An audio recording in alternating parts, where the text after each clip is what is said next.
આ આદિવાસી સમાજ, આ દલિત વંચિત સમાજ, આ માઇનોરિટી સમાજે આ દેશને ઘડવાનું કામ કર્યું છે.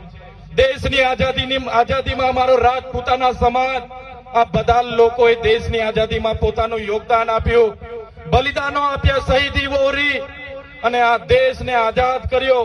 ગોરા અંગ્રેજો ત્યારે ઓળખાઈ જતા હતા, એ લોકોને ભગાડી દીધા. આજે કાળા અંગ્રેજો ગુલામી તરફ આ દેશને લઈ જઈ રહ્યા છે.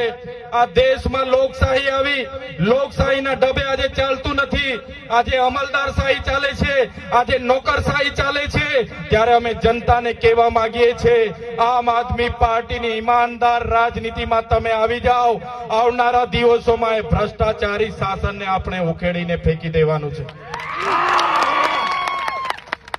સાથીઓ, તમને ખબર છે